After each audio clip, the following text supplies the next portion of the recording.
Here's an update on my turbine. I've pulled it down. It was costing too much money to keep it running, so I'm going to sell that and let someone else have it. So here's what I've done with all the kit I had. I've added 8 more batteries, 135 amp hours.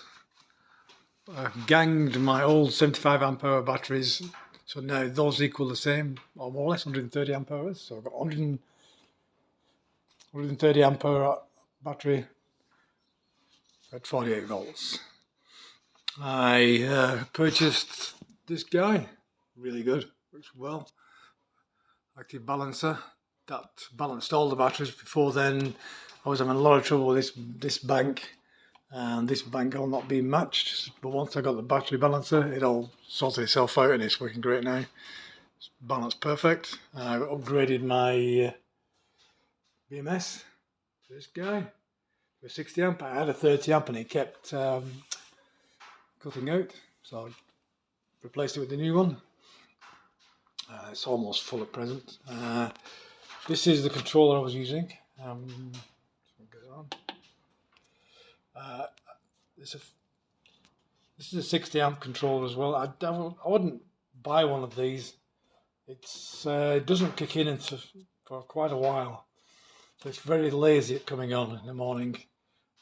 So yeah, it's a bit finicky starting up. I have my old wind turbine inverter there, and another inverter there, and I've acquired this GrowWatt 5000 watt dual MPPT and grid tied inverter. So now I've got a total of 3 grid tied inverters. This one is legal for Australia. These two are theoretically legal, but they do actually do work. They perform everything you want. They do anti-islanding and everything else, so they do switch off if anything goes wrong. So there's no real problem with those. What I did is the 2 strings off the roof. I've got 2 banks, both running at 140 volts. So one for each one.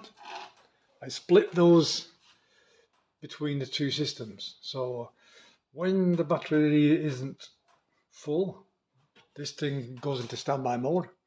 And when it's at full, it then splits the system. So what I've got is the full wave rectifiers for both strings. You can't connect both strings together, otherwise this will blow. So you have to keep them separate with the diode. So I repurposed the bridge rectifiers out of this guy, and also out of the one that blew up. It was on the wind turbine, which let the voltage go crazy and just completely demoralised my system. It just blew too many things up, so I gave up on that one. So currently I've got like 6.6 kilowatt battery, and I've got a total of what could be, I can actually put that looks like that's 5 kilowatts, that was 1 kilowatt, and that's 2 kilowatts. So in total I can get out of here about 8 kilowatts. But my cabling isn't up to 8 kilowatts, so I'm restricting it to 2.5 kilowatts, which is down a 50 amp cable, until I get the cabling replaced. But I don't envisage ever wanting to pull that much power from here. So it's all good. So currently I've got this one is connected to 2 solar panels.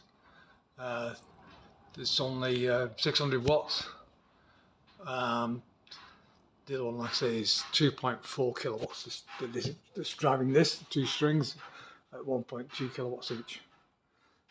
So went through all my wiring, put an isolation switch on there, isolation switch over here. But everything else is run through this ALEC power board.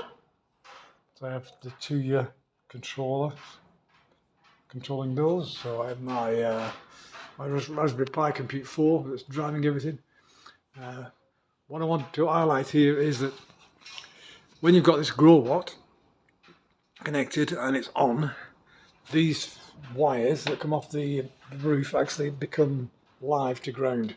which I didn't expect. So I've got my knee on here. I'll just show you. So it's currently on. I'll just switch my light off if I can. No, I can't. So if you sort of go onto these, you can see it now. Yeah, you'll be able to see it. You see, that's it live. So you don't want to touch that. That's nasty. I expected that to be isolated, but it's not isolated. It's quite bad. So when I tried to hook up this system with all these serial cables, I noticed that this wire, this one here, was actually coming back as live. So I can no longer use, I can't use the same wires for Modbus from this system now. There's the ones that's going to this Growbot. So I've got it isolated, so it's got another wire down here. So that's an RS-45.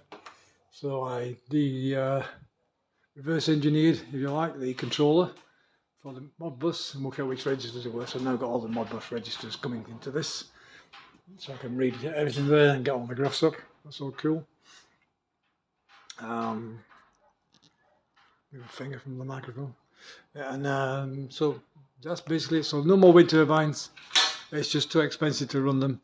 And what I did find is I had from this inverter, I had the 600 watts.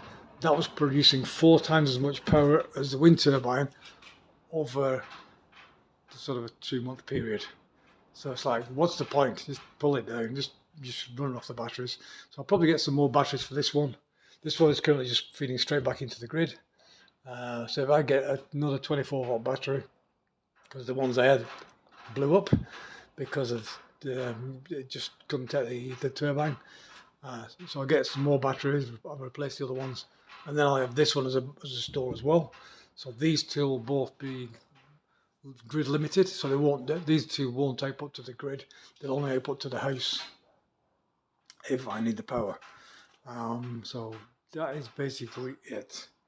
So I don't intend to do any more updates, I don't think. I think I'm all done here. Everything seems to be fine, but if anybody wants to know anything about the wind turbines, just ask, and I'll tell you what not to do. But basically, be prepared to spend a lot more money than you required. You thought you would. The batteries have to be lithium phosphate. I wouldn't use the AG. I'll use the glass mat ones, AGM. Don't use those because as soon as a battery cell goes, the voltage goes too high. So you need to have them in banks, I would say, as well. So put battery banks in there. I think John Daniel, he always has banks, which it helps. If one battery blows, it doesn't take out. It doesn't send the voltage through the roof. It keeps it stabilised, so you can see the batteries going. So yeah, don't use 2 batteries in series. Use 2 batteries in parallel with another 2 batteries in parallel with those, so you don't get that massive voltage spike. But if I was to go back, I would have got a 2 kilowatt turbine. Use these batteries, these ones, much better. Or use those with that charge controller, with that BMS, and that would have managed it. But yeah, because of the way it's working, it's just yeah, I've said definitely just forget the wind turbines, just get solar, get some good batteries, get a good BMS, get a good balancer, and then with one of these inverters you can just pump it back into your system when you need it. So if you want 2, just run them both together. I'm pretty sure you can probably link the limiter from both of them across both in parallel. I've got to try that yet, but currently, like I say, I'm not doing anything. But one thing that happens is if I do switch on that inverter whilst this is on, this one, the grid limiter doesn't work anymore. It just keeps pumping it back to the grid. So that's due to the live feed coming back from this circuit over here. So my idea is to put a relay in. So as soon as this one comes on, it disconnects. It turns that one off until it's basically required, which will be in the evenings and overnight. So the idea is to keep that turned off during the daytime. Let the solar do its thing and do that. So that's basically it. Okay. No more wind turbines for me. Unless I'm going to sell that wind turbine, I'll go over there. If somebody wants it. It's got too much power in the gusts, and I've just not got the capacity to store it and hold it. So that's me all done. So like I say, anybody wants to know about this setup, how I did this, because this is quite different than normal for joining two strings together off a multi-part after 2 strings. So yeah. Okay, that's me done.